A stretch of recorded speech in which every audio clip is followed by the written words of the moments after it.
कहानी की शुरुआत होती है कुछ जवान लड़कों से जो जेल के कपड़े पहनकर चिलचिलाती धूप में मजदूरी कर रहे थे। वो सब रेगिस्तान के बीचों बीच खड्डे खोद रहे थे। उस वक्त बाफ बैग नाम के एक लड़के से ये सहन नहीं हुआ और उसने जानबूझकर अपना पैर एक सांप से कटवा लिया। इसके बाद हम स्टैनली नाम के एक लड़के को देखते हैं जो सड़क पर चल रहा था। अचानक ऊपर से उसके सर पर दो जूते गिरे जिससे वो भी गिर गया। जूते काफी बढ़िया थे, इसीलिए उसने इन्हें रखने का फैसला किया।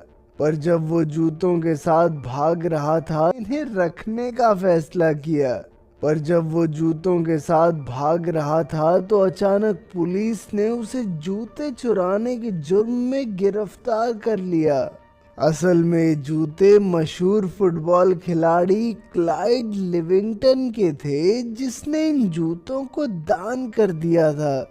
अब पुलिस ने स्टैनली के घर जाकर उसके घर वालों को उसकी गिरफ्तारी की खबर दी तो सबको लगा कि ये उनके परिवार पर लगे श्राप की वजह से हुआ है। इसके बाद कोर्ट में स्टैनली को कैंप ग्रीन लेक में 18 महीने की सजा सुनाई गई। इस कैंप में स्टैनली की मुलाकात मिस्टर सर नाम के इंचार्ज से हुई जो काफी कंजूस था। उसने स्टैनली को चेतावनी दी कि कैंप से भागने की कोशिश भी मत करना क्योंकि दूर दूर तक कहीं पानी नहीं है। इसके अलावा वहाँ कई जहरीले जानवर थे जो आज तक कई लोगों की जान ले चुके थे। फिर उसने स्टैनली को यूनिफॉर्म दी और हर रोज 5 फुट का गड्ढा खोदने को कहा। अगर किसी दिन उसे कोई काम की चीज मिल गई तो उसे छुट्टी भी मिल सकती है।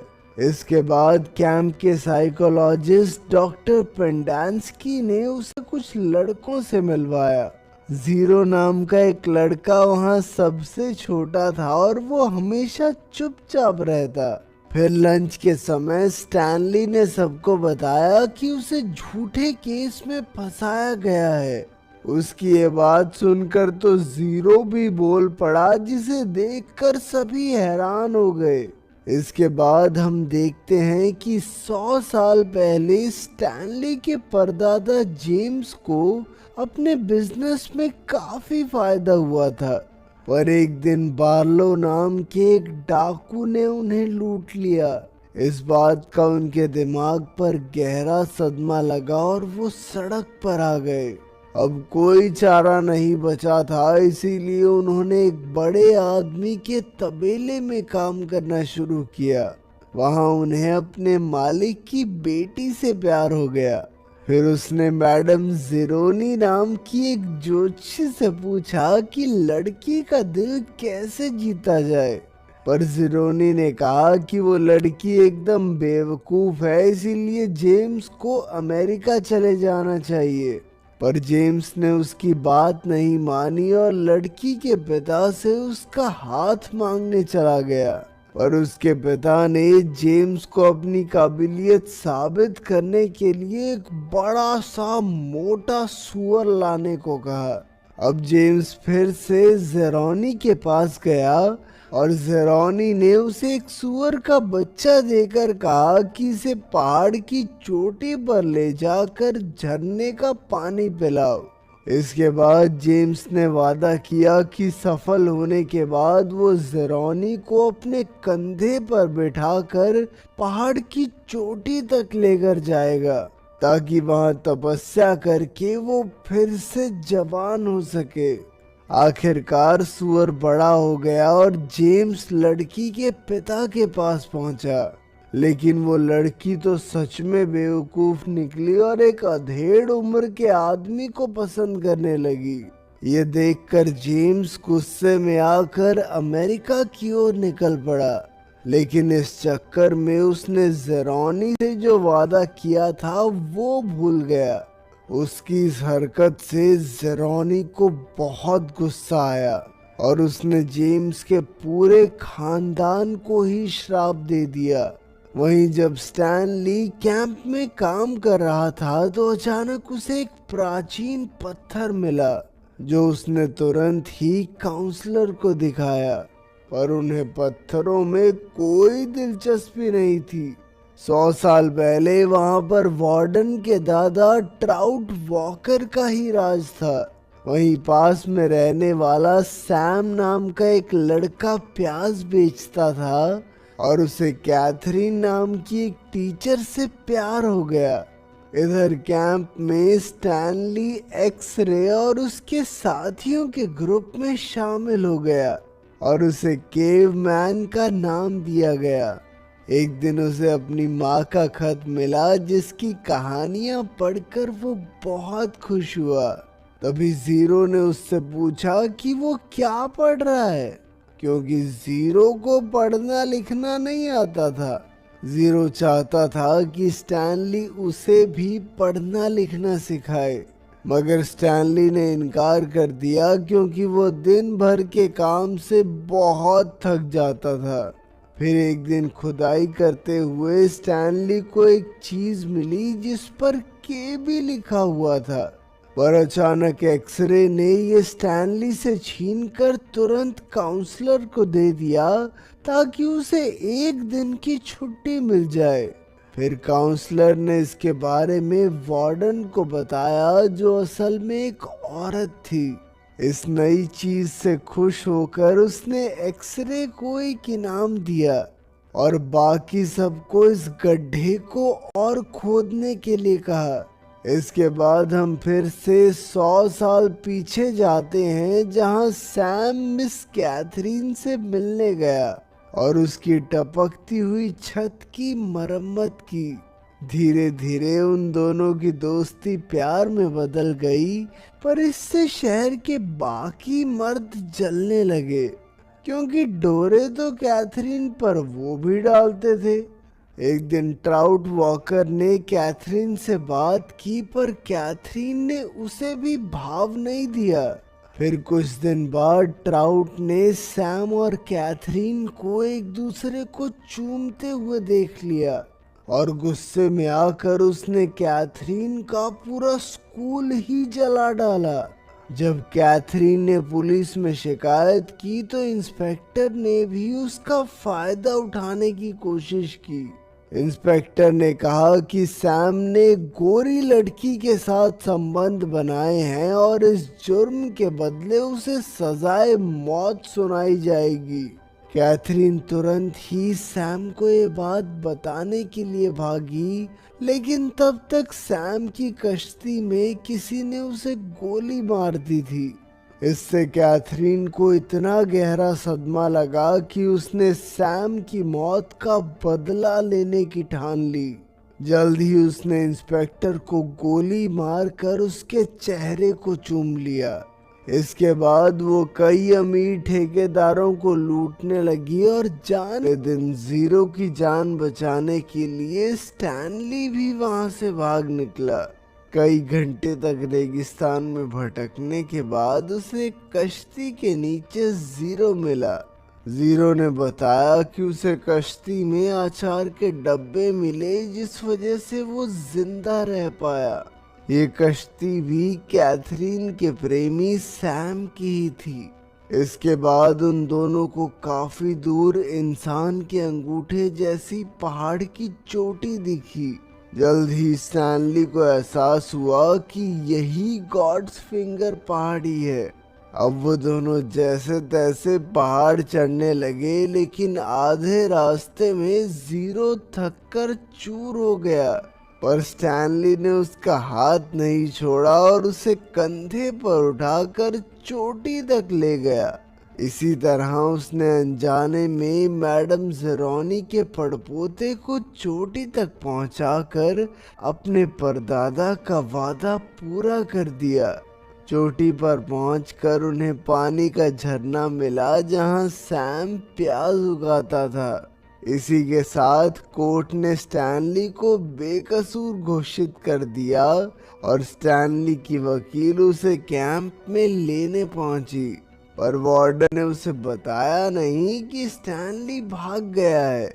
इसके बाद अगले दिन जीरो ने स्टैनली को सच बता दिया कि स्टैनली उसी की वजह से कैंप में आया है। असल में वो जीरो ही था जिसने दुकान से जूते चुराए थे। पर जब पुलिस उसके पीछे पड़ गई तो उसने जल्दबाजी में जूते पुल से नीचे फेंक दिए, जो सीधा स्टैनली पर जा गिरे। ये सुनकर स्टैनली को दुख नहीं हुआ, क्योंकि इसी बहाने उसने गॉड्स फिंगर पहाड़ी ढूंढ निकाली थी। इसके बाद हम फिर से 100 साल पीछे जाते हैं, जहां केट बर्लो को सूखे रेगिस्तान में सैम की कश्ती मिली। केट वहीं बैठकर अपने प्रेमी को याद करने लगी, पर तभी ट्राउट वॉकर और उसकी पत्नी वहां पहुंचे। उन्होंने केट पर बंदूक तान कर उसे सारा लूटा हुआ पैसा उनके हवाले करने को कहा, पर केट ने अपना मुंह नहीं खोला और जल्द ही एक पीली छिपकली ने उसे काट लिया, जिससे वो मारी गई। उस दिन के बाद से ट्राउट वॉकर का खानदान इस रेगिस्तान में गड्ढे खोदकर केट बर्लो का खजाना ढूंढने में लगा है। इधर असलियत में स्टैनली और जीरो भागते हुए कैंप में वापस आ गए और वो सीधा उस गड्ढे पर पहुंचे जहां उन्हें कैट बर्लो की लिपस्टिक मिली थी। आखिरकार वहां खुदाई करने के बाद उन्हें कैट बर्लो का मशहूर खजाना मिल ही गया। पर तभी वार्डन और मिस्टर सर ने वहां आकर खजाने पर कब्जा कर लिया, लेकिन अचानक वो पीछे हट गए जब उन्होंने कि जीरो अनाथ था। उसकी माँ उसे एक पार्क में छोड़कर चली गई थी। जब स्टैनली ने ये बातें सुनी तो उसे बहुत दुख हुआ। फिर रात को उसे याद आया कि उसके परदादा जेम्स ने जैसे तैसे रेगिस्तान में 16 दिन गुजारे थे, जब केट बार्लो ने उसकी बग्गी लूटी थी। असल में उसके परदादा ने गॉड्स फिंगर नाम की जगह पर जाकर अपनी जान बचाई थी, पर आज तक किसी को नहीं मालूम कि ये जगह है कहाँ, क्योंकि जब जेम्स को वहां से लाया गया तो वो एकदम पागल हो चुका था। फिर अगले दिन जीरो की जान बचाने के लिए स्टैनली भी वहां से भाग निकला।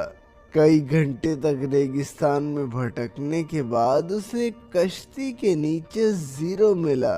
जीरो ने बताया कि उसे कश्ती में अचार के डब्बे मिले, जिस वजह से वो जिंदा रह पाया। ये कश्ती भी कैथरीन के प्रेमी सैम की ही थी। इसके बाद उन दोनों को काफी दूर इंसान के अंगूठे जैसी पहाड़ की चोटी दिखी। जल्द ही स्टैनली को एहसास हुआ कि यही गॉड्स फिंगर पहाड़ी है। अब वो दोनों जैसे तैसे पहाड़ चढ़ने लगे, लेकिन आधे रास्ते में जीरो थककर चूर हो गया, पर स्टैनली ने उसका हाथ नहीं छोड़ा और उसे कंधे पर उठाकर चोटी तक ले गया। इसी तरह उसने अनजाने में मैडम जेरोनी के पड़पोते को चोटी तक पहुंचाकर अपने परदादा का वादा पूरा कर दिया। चोटी पर पहुंचकर उन्हें पानी का झरना मिला जहां सैम प्याज उगाता था। इसी के साथ कोर्ट ने स्टैनली को बेकसूर घोषित कर दिया और स्टैनली की वकील उसे कैंप में लेने पहुंची, पर वार्डन ने उसे बताया नहीं कि स्टैनली भाग गया है। इसके बाद अगले दिन जीरो ने स्टैनली को सच बता दिया कि स्टैनली उसी की वजह से कैंप में आया है। असल में वो जीरो ही था जिसने दुकान से जूते चुराए थे, पर जब पुलिस उसके पीछे पड़ गई तो उसने जल्दबाजी में जूते पुल से नीचे फेंक दिए, जो सीधा स्टैनली पर जा गिरे। ये सुनकर स्टैनली को दुख नहीं हुआ, क्योंकि इसी बहाने उसने गॉड्स फिंगर पहाड़ी ढूंढ निकाली थी। इसके बाद हम फिर से 100 साल पीछे जाते हैं, जहां केट बर्लो को सूखे रेगिस्तान में सैम की कश्ती मिली। केट वहीं बैठकर अपने प्रेमी को याद करने लगी, पर तभी ट्राउट वॉकर और उसकी पत्नी वहां आ पहुंचे। उन्होंने केट पर बंदूक तान कर उसे सारा लूटा हुआ पैसा उनके हवाले करने को कहा, पर केट ने अपना मुंह नहीं खोला और जल्द ही एक पीली छिपकली ने उसे काट लिया, जिससे वो मारी गई। उस दिन के बाद से ट्राउट वॉकर का खानदान इस रेगिस्तान में गड्ढे खोदकर केट बर्लो का खजाना ढूंढने में लगा है। इधर असलियत में स्टैनली और जीरो भागते हुए कैंप में वापस आ गए और वो सीधा उस गड्ढे पर पहुंचे जहां उन्हें कैट बर्लो की लिपस्टिक मिली थी। आखिरकार वहां खुदाई करने के बाद उन्हें कैट बर्लो का मशहूर खजाना मिल ही गया, पर तभी वार्डन और मिस्टर सर ने वहां आकर खजाने पर कब्जा कर लिया। लेकिन अचानक वो पीछे हट गए जब उन्होंने देखा कि खजाने के ऊपर पीली जहरीली छिपकलियां लिपटी हुई थी। वार्डन अगली सुबह तक छिपकलियों के हटने का इंतजार करती रही ताकि वो खजाना चुरा सके। वो ये देखकर हैरान थी कि छिपकलियों ने स्टैनली और जीरो को काटा नहीं, पर असल में स्टैनली और जीरो ने पहाड़ी के प्याज खाए थे, जिस वजह से छिपकलियों ने उन्हें कुछ नहीं कहा। कुछ ही देर में स्टैनली की वकील